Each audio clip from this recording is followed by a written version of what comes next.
మహనీయుల విగ్రహాలకు ముసుగు తొలగించాలని డిమాండ్ చేస్తూ కరీంనగర్ జిల్లా తిమ్మాపూర్ మండల కేంద్రంలోని బస్టాప్ వద్ద అఖిలపక్షం ఆధ్వర్యంలో చేపట్టిన రిలే నిరాహార దీక్ష 9వ రోజుకు చేరుకుంది। ఈ దీక్షకు మాజీ మేయర్ సునీల్ రావు హాజరై సంఘీభావం తెలిపారు। బాబు జగజీవన్ రామ్, డాక్టర్ అంబేద్కర్ విగ్రహాలను ఆవిష్కరించేలా రాష్ట్ర మంత్రి పొన్నం చొరవ చూపాలని ఆయన కోరారు। బాబు జగజీవన్ రామ్, డాక్టర్ అంబేద్కర్ విగ్రహాలకు ఉన్న ముసుగును తొలగించేలా ప్రభుత్వం చర్యలు తీసుకోవాలని డిమాండ్ చేస్తూ కరీంనగర్ జిల్లా తిమ్మాపూర్ మండలంలో కుల సంఘాలు, ప్రజా సంఘాలు, ప్రజా ప్రతినిధులు జేఏసీ ఆధ్వర్యంలో నిరసన దీక్షలు చేపట్టారు। ఈ దీక్షల మంగళవారంతో 9వ రోజుకు చేరుకుంది।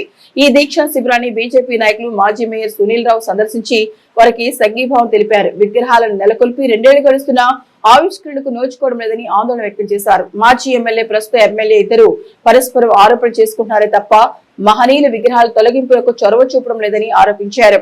ఎమ్మెల్యే పరిధిలోని అంశం కాదంటే మంత్రి పొన్నం ప్రభాకర్ ప్రభుత్వం దృష్టికి తీసుకెళ్లాలని డిమాండ్ చేశారు। ఈ కార్యక్రమంలో మాజీ జెడ్పీటీసీ ఎడ్ల జోకిరెడ్డి, బొట్ల శ్రీనివాస్, జేఏసీ నాయకులు దుండ్రా రాజయ్య, సుగుర్తి జగదీశ్వరాచారి, మాతంగి శంకర్, వంతడిపుల సంపత్, కనకం రాములు, బోయిన కుమరయ్య, మేడి అంజయ్య, పార్నంద జలపతి, ఎలుక అంజయ్య, కోయిడ మురళి, వేలుపుల మల్లయ్య, బుర్రా శ్రీనివాస్ గౌడ్, గణేష్, ఇనుకొండ సంపత్, రాజ్ కుమార్ పాల్గొన్నారు। ఎందుకంటే వాటిని ఆవిష్కరించకుండా ముసుగు కట్టి కప్పించడం అనేది చాలా దారుణం। ఎందుకంటే మహనీయుల విగ్రహాలన్నీ కూడా ఎక్కడైనా కూడా ప్రజలు సందర్శించే ప్రాంతాల్లో, ప్రజలు ఎక్కువగా వచ్చే ప్రాంతాల్లో పెట్టే అవకాశం ఉంటుంది। ఇప్పటికి కరీంనగర్లో చూసినట్టయితే మరి కరీంనగర్లో ఉన్న ప్రధాన బస్టాండ్ లోపల మహనీయుని బాబాసాహెబ్ అంబేద్కర్ విగ్రహం పెట్టడం జరిగింది।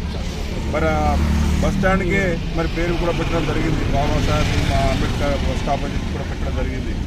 మరి ఈ విధంగా మరి అంత పెద్ద బస్టాండ్లోనే మరి అంబేద్కర్ గారి విగ్రహం పెట్టుకొని